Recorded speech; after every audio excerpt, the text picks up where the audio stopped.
ആകാശവാണി.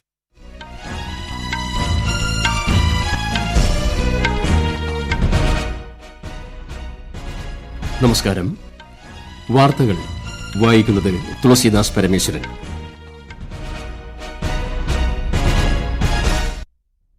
പ്രധാന വാർത്തകൾ. 37ാമത് സൂരജ് കുണ്ഡ് അന്താരാഷ്ട്ര കരകൌശലമേള രാഷ്ട്രപതി ദ്രൌപദി മുർമു ഇന്ന് ഹരിയാനയിൽ ഉദ്ഘാടനം ചെയ്യും. ന്യൂഡൽഹിയിലെ ഭാരത് മണ്ഡപത്തിൽ നടക്കുന്ന ഭാരത് മൊബിലിറ്റി ഗ്ലോബൽ എക്സ്പോ പ്രധാനമന്ത്രി നരേന്ദ്രമോദി ഇന്ന് അഭിസംബോധന ചെയ്യും. സർവ്വതോന്മുഖവും എല്ലാവരെയും ഉൾക്കൊള്ളുന്നതുമായ വികസന സമീപനമാണ് കേന്ദ്ര സർക്കാരിന്റേതെന്ന് ധനമന്ത്രി നിർമ്മലാ സീതാരാമൻ. ഝാർഖണ്ഡ് മുഖ്യമന്ത്രിയായി ചമ്പൈ സൊറേൻ ഇന്ന് സത്യപ്രതിജ്ഞ ചെയ്യും. ഇന്ത്യ ഇംഗ്ലണ്ട് രണ്ടാം ക്രിക്കറ്റ് ടെസ്റ്റ് ഇന്ന് വിശാഖപട്ടണത്ത് ആരംഭിക്കും. വാർത്തകൾ വിശദമായി. 37ാമത് സൂരജ് കുണ്ഡ് അന്താരാഷ്ട്ര കരകൌശലമേള രാഷ്ട്രപതി ദ്രൌപദി മുർമു ഇന്ന് ഹരിയാനയിൽ ഉദ്ഘാടനം ചെയ്യും. കരകൌശല വസ്തുക്കൾ, കൈത്തറി, രാജ്യത്തിന്റെ സാംസ്കാരിക പൈതൃകം എന്നിവ മേളയിൽ ദൃശ്യമാകും. 50ഓളം രാജ്യങ്ങൾ മേളയിൽ പങ്കെടുക്കും.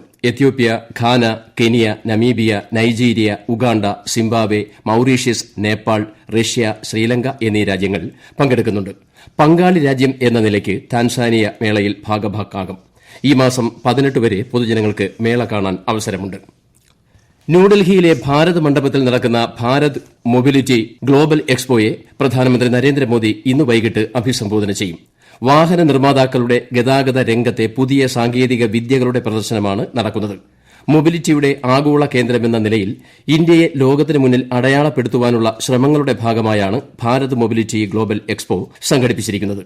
വിദേശ രാജ്യങ്ങളിൽ നിന്നുള്ള 50ലധികം പ്രദർശകരും രാജ്യത്തിനകത്തു നിന്നുള്ള 800ലധികം പ്രദർശകരും എക്സ്പോയിൽ പങ്കെടുക്കുന്നുണ്ട്. എക്സ്പോയിൽ 28ലധികം വാഹന നിർമ്മാതാക്കൾ പങ്കെടുക്കുന്നുണ്ട്. കൂടാതെ 600ലധികം വാഹന ഘടക നിർമ്മാതാക്കളുടെ സാന്നിധ്യവും ഉണ്ട്. 13ലധികം ആഗോള വിപണികളിൽ നിന്നുള്ള 1000ലധികം ബ്രാൻഡുകൾ അവരുടെ ഉൽപ്പന്നങ്ങളുടെയും സാങ്കേതിക വിദ്യകളുടെയും സേവനങ്ങളുടെയും സമ്പൂർണ്ണ ശ്രേണിയും പ്രദർശിപ്പിക്കുന്നു. എക്സ്പോയിൽ എക്സിബിഷനുകൾ, കോൺഫറൻസുകൾ, സംസ്ഥാന സെഷനുകൾ, റോഡ് സുരക്ഷാ പവലിയൻ തുടങ്ങിയവയും ഉണ്ട്. ഇന്നലെ ആരംഭിച്ച എക്സ്പോ നാളെ സമാപിക്കും. ഝാർഖണ്ഡ് മുഖ്യമന്ത്രിയായി ഝാർഖണ്ഡ് മുക്തിമോർച്ച എംഎൽഎ ചമ്പൈ സൊറേൻ ഇന്ന് സത്യപ്രതിജ്ഞ ചെയ്യും. മുഖ്യമന്ത്രിയായി സത്യപ്രതിജ്ഞ ചെയ്യാൻ ഗവർണർ CP രാധാകൃഷ്ണൻ അദ്ദേഹത്തെ ക്ഷണിച്ചു. മുൻ മുഖ്യമന്ത്രി ഹേമന്ത് സൊറേനെ അഴിമതി കേസിൽ ED അറസ്റ്റ് ചെയ്തതോടെയാണ് ഝാർഖണ്ഡിൽ പുതിയ മുഖ്യമന്ത്രി സ്ഥാനമേൽക്കുന്നത്. സർവ്വതോന്മുഖവും എല്ലാവരെയും ഉൾക്കൊള്ളുന്നതുമായ വികസന സമീപനമാണ് കേന്ദ്ര സർക്കാരിന്റേതെന്ന് ധനമന്ത്രി നിർമ്മലാ സീതാരാമൻ. പാവപ്പെട്ടവർ, സ്ത്രീകൾ, യുവജനങ്ങൾ, കർഷകർ എന്നീ വിഭാഗങ്ങളുടെ ക്ഷേമത്തിനാണ് സർക്കാർ മുൻഗണന നൽകുന്നതെന്നും ഇവരുടെ മുന്നേറ്റത്തിലൂടെ രാജ്യത്തിന്റെ വികസനം സാധ്യമാക്കുകയാണ് ലക്ഷ്യമെന്നും ഇടക്കാല ബജറ്റ് അവതരിപ്പിച്ച് ധനമന്ത്രി പറഞ്ഞു. കഴിഞ്ഞ 10 വർഷം കൊണ്ട് 25 കോടി ജനങ്ങളെ ദാരിദ്ര്യമുക്തരാക്കാൻ കഴിഞ്ഞതായും ധനമന്ത്രി വ്യക്തമാക്കി. 2047ഓടെ ഭാരതത്തെ വികസിത രാജ്യമാക്കി മാറ്റുക എന്ന ലക്ഷ്യത്തോടെ എല്ലാ വിഭാഗം ജനങ്ങളെയും ഉൾപ്പെടുത്തിക്കൊണ്ടുള്ള വികസനത്തിനാണ് സർക്കാർ പ്രാധാന്യം നൽകുന്നതെന്നും ശ്രീമതി നിർമ്മലാ സീതാരാമൻ പറഞ്ഞു.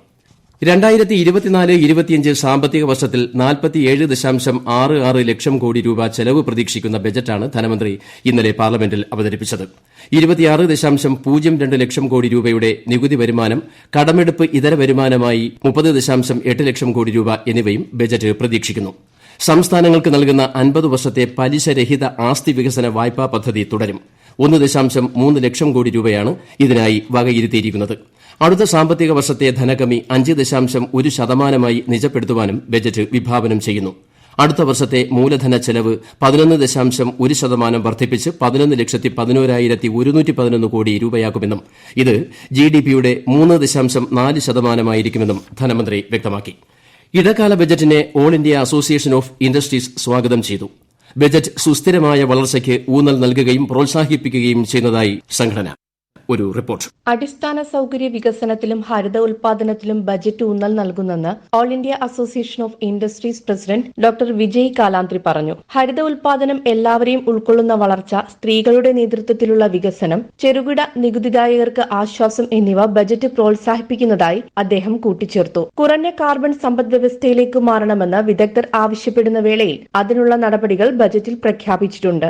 യുവാക്കൾ, സ്ത്രീകൾ, കർഷകർ, ദരിദ്രർ എന്നിവർക്ക് പ്രാമുഖ്യം നൽകുന്ന നൽകുന്ന ഇടക്കാല ബജറ്റ് പ്രഖ്യാപനങ്ങൾ എല്ലാ കുടുംബങ്ങൾക്കും ആനുകൂല്യങ്ങൾ ലഭിക്കുന്നുണ്ടെന്ന് ഉറപ്പാക്കുന്നെന്ന് ഇന്ത്യൻ വ്യവസായ മണ്ഡലം അധ്യക്ഷൻ സ്വാതി സാൽഗോക്കർ പറഞ്ഞു. മാതൃശിശു സംരക്ഷണം, പെൺകുട്ടികൾക്കുള്ള HPV വാക്സിൻ, ആയുഷ്മാൻ ഭാരത് കവറേജിന്റെ വിപുലീകരണം എന്നിവയിൽ ശ്രദ്ധ കേന്ദ്രീകരിക്കുന്നത് ശക്തമായ സമ്പദ് വ്യവസ്ഥയ്ക്കായുള്ള സർക്കാരിന്റെ ഉറച്ച വിശ്വാസത്തെ പ്രതിഫലിപ്പിക്കുന്നു. News desk, Akashvani. ധനമന്ത്രി നിർമ്മലാ സീതാരാമൻ അവതരിപ്പിച്ച ബജറ്റിനെ സ്വാഗതം ചെയ്ത് BMS.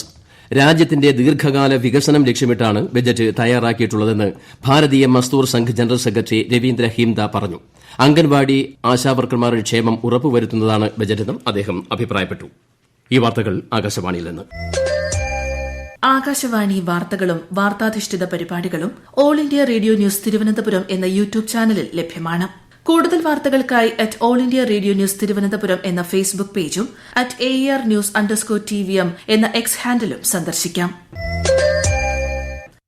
കേരളത്തിന്റെ ആവശ്യങ്ങളെയും താൽപര്യങ്ങളെയും അശേഷം പരിഗണിക്കാത്ത വിധത്തിലാണ് കേന്ദ്ര ബജറ്റ് രൂപപ്പെടുത്തിയിട്ടുള്ളതെന്ന് മുഖ്യമന്ത്രി പിണറായി വിജയൻ പറഞ്ഞു. റബ്ബർ ഉൾപ്പെടെയുള്ളവയുടെ ഇറക്കുമതി ചുങ്കം ഉയർത്തി ആഭ്യന്തര റബ്ബർ കൃഷിയെ പരിരക്ഷിക്കണം എന്ന ആവശ്യം പരിഗണിക്കുന്നില്ല. കേരളത്തിന്റെ നെൽകൃഷി, കേരകൃഷി, സുഗന്ധവ്യഞ്ജന കൃഷി തുടങ്ങിയവയ്ക്ക് പ്രത്യേക പരിഗണന കിട്ടിയിട്ടില്ലെന്നും മുഖ്യമന്ത്രി ആരോപിച്ചു. കേന്ദ്ര ബജറ്റിൽ പഴയ കാര്യങ്ങൾ വീണ്ടും അവതരിപ്പിക്കുക മാത്രമാണ് ചെയ്തതെന്ന് കേരള സംസ്ഥാന ധനമന്ത്രി KN ബാലഗോപാൽ കുറ്റപ്പെടുത്തി. രാജ്യത്തെ യാഥാർത്ഥ്യങ്ങൾ വിസ്മരിക്കുന്നതും കോർപ്പറേറ്റ് താൽപര്യങ്ങൾക്ക് മുൻഗണന നൽകുന്നതുമാണ് ഇടക്കാല ബജറ്റെന്ന് പ്രതിപക്ഷ നേതാവ് VD സതീശൻ പ്രതികരിച്ചു. ഇന്ന് ലോക തണ്ണീർത്തട ദിനം. 1971 ഫെബ്രുവരി 2 ഇറാനിലെ രാംസർ നഗരത്തിൽ വെച്ച് ഒപ്പുവെച്ച ലോക തണ്ണീർത്തട ഉടമ്പടിയുടെ ഓർമ്മ നിലനിർത്തുവാനും തണ്ണീർത്തടങ്ങൾ സംരക്ഷിക്കേണ്ടതിന്റെ ആവശ്യകതയെക്കുറിച്ച് അവബോധം സൃഷ്ടിക്കുവാനുമാണ് തണ്ണീർത്തട ദിനം ആചരിക്കുന്നത്. മനുഷ്യരാശിയുടെ നിലനിൽപ്പിന് തണ്ണീർത്തടങ്ങൾ അനിവാര്യം എന്നതാണ് ഈ വർഷത്തെ മുദ്രാവാക്യം. രാംസർ ഉടമ്പടിയിലെ അംഗമായ ഇന്ത്യയിലെ 5 മേഖലകളെ കൂടി പുതുതായി രാംസർ പട്ടികയിൽ ഉൾപ്പെടുത്തിയതായി കേന്ദ്ര പരിസ്ഥിതി മന്ത്രി ഭൂപേന്ദ്ര യാദവ് അറിയിച്ചു. ഇതോടെ 80 രാംസർ മേഖലകൾ രാജ്യത്തുണ്ട്. ഉത്തർപ്രദേശിലെ കൽക്കിധാം ക്ഷേത്രത്തിന്റെ ശിലാസ്ഥാപനം പ്രധാനമന്ത്രി നരേന്ദ്രമോദി ഈ മാസം 19 നിർവഹിക്കും. ശിലാന്യാസത്തിന് തന്നെ ക്ഷണിച്ചതിന് സാമൂഹ്യമാധ്യമ പോസ്റ്റിൽ പ്രധാനമന്ത്രി നന്ദി അറിയിച്ചു. ലോകത്തെ ഏറ്റവും വലിയ നാടകമായ ഭാരത് രംഗ് മഹോത്സവ് മുംബൈയിൽ ആരംഭിച്ചു. 20 ദിവസം നീണ്ടുനിൽക്കും. 15 നഗരങ്ങളിലായി 150ഓളം പരിപാടികൾ അവതരിപ്പിക്കും. ശില്പശാലകൾ, ചർച്ചകൾ, ക്ലാസുകൾ എന്നിവയും ഇതിന്റെ ഭാഗമായി ഉണ്ടാകും. ഭാരത് രംഗ് മഹോത്സവിന്റെ 25ാം വാർഷികമാണ് ഇത്തവണത്തേത്. 4ാമത് ഏഷ്യ സംഗീത ഉച്ചകോടി 2024 നാഗാലാൻഡിലെ കൊഹിമയിൽ ആരംഭിച്ചു. സംഗീതവും കലയും നാഗാലാൻഡിലെ ജനങ്ങളുടെ ജീവിതത്തിന്റെ ഭാഗമാണെന്ന് ഉദ്ഘാടന ചടങ്ങിൽ സംസാരിക്കെ മുഖ്യമന്ത്രി നൈഫു റിയോ പറഞ്ഞു.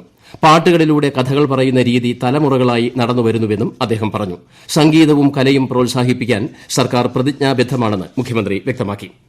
ഇന്ത്യൻ തീരസംരക്ഷണ സേന പടിഞ്ഞാറൻ മേഖല മുംബൈയിലെ ആസ്ഥാനത്ത് സംഘടിപ്പിച്ച സ്ഥാപക ദിന ചടങ്ങിൽ മഹാരാഷ്ട്ര ഗവർണർ രമേശ് ബൈസ് പങ്കെടുത്തു. ഉദ്യോഗസ്ഥരുമായും അവരുടെ കുടുംബാംഗങ്ങളുമായും ഗവർണർ ആശയവിനിമയം നടത്തി. ഇറാഖ്, സിറിയ എന്നീ രാജ്യങ്ങളിലെ ഇറാന്റെ കേന്ദ്രങ്ങളിലുൾപ്പെടെ ആക്രമണം നടത്താൻ അമേരിക്ക ഒരുങ്ങുന്നു. കാലാവസ്ഥ പോലുള്ള ഘടകങ്ങൾ കണക്കിലെടുത്ത് വിവിധ ദിവസങ്ങളിലായിരിക്കും ആക്രമണമെന്ന് അമേരിക്കൻ അധികൃതർ വ്യക്തമാക്കി.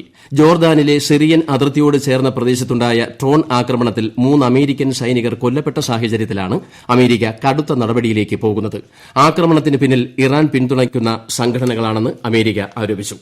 ഇന്ത്യയും ഇംഗ്ലണ്ടും തമ്മിലുള്ള 2ാം ക്രിക്കറ്റ് ടെസ്റ്റ് ഇന്ന് വിശാഖപട്ടണത്ത് നടക്കും. രാവിലെ 9:30 മത്സരം തുടങ്ങും. ആദ്യ ടെസ്റ്റിൽ ഇംഗ്ലണ്ട് വിജയിച്ചിരുന്നു. അണ്ടർ-19 ലോകകപ്പ് ക്രിക്കറ്റിൽ സൂപ്പർ 6 മത്സരത്തിൽ ഇന്ന് ഇന്ത്യ നേപ്പാൾ മത്സരം. ദക്ഷിണാഫ്രിക്കയിലെ ബ്ലോഫോണ്ടെയിനിൽ ഉച്ചയ്ക്ക് 1:30 മത്സരം. ഇന്ന് നേപ്പാളിനെ തോൽപ്പിച്ചാൽ ഇന്ത്യയ്ക്ക് സെമിയിലെത്താം. ISLൽ ഇന്ന് കേരള ബ്ലാസ്റ്റേഴ്സും ഒഡീഷയും ഏറ്റുമുട്ടും. രാത്രി 7:30 ഭുവനേശ്വറിലെ കലിംഗ സ്റ്റേഡിയത്തിലാണ് മത്സരം. 4ാമത് ഖേലോ ഇന്ത്യ വിന്റർ ഗെയിംസ് ഇന്ന് ലഡാക്കിലെ ലേയിൽ ആരംഭിക്കും. 5 ദിവസത്തെ കായിക മത്സരങ്ങൾ കേന്ദ്രമന്ത്രി നിശിത് പ്രമാണിക് ഉദ്ഘാടനം ചെയ്യും. 2 ഭാഗങ്ങളായി ലഡാക്കും ജമ്മു കാശ്മീരുമാണ് മത്സരങ്ങൾ സംഘടിപ്പിക്കുന്നത്. കണ്ണൂരിൽ നടക്കുന്ന കേരള പ്രീമിയർ ലീഗ് ഫുട്ബോളിൽ ഇന്നലെ വയനാട് യുണൈറ്റഡ് FC 1-2 ഗോളിന് സാറ്റ് തിരൂരിനെ പരാജയപ്പെടുത്തി. പ്രധാന വാർത്തകൾ വീണ്ടും. 37ാമത് സൂരജ് കുണ്ഡ് അന്താരാഷ്ട്ര കരകൌശലമേള രാഷ്ട്രപതി ദ്രൌപദി മുർമു ഇന്ന് ഹരിയാനയിൽ ഉദ്ഘാടനം ചെയ്യും. ന്യൂഡൽഹിയിലെ ഭാരത് മണ്ഡപത്തിൽ നടക്കുന്ന ഭാരത് മൊബിലിറ്റി ഗ്ലോബൽ എക്സ്പോ പ്രധാനമന്ത്രി നരേന്ദ്രമോദി ഇന്ന് അഭിസംബോധന ചെയ്യും. സർവ്വതോന്മുഖവും എല്ലാവരെയും ഉൾക്കൊള്ളുന്നതുമായ വികസന സമീപനമാണ് കേന്ദ്ര സർക്കാരിന്റേതെന്ന് ധനമന്ത്രി നിർമ്മലാ സീതാരാമൻ. ജാർഖണ്ഡ് മുഖ്യമന്ത്രിയായി ചമ്പൈ സൊറേൻ ഇന്ന് സത്യപ്രതിജ്ഞ ചെയ്യും. ഇന്ത്യ ഇംഗ്ലണ്ട് 2ാം ക്രിക്കറ്റ് ടെസ്റ്റ് ഇന്ന് വിശാഖപട്ടണത്ത് ആരംഭിക്കും. വാർത്തകൾ കഴിഞ്ഞു. അടുത്ത വാർത്താ പ്രക്ഷേപണം 12:30.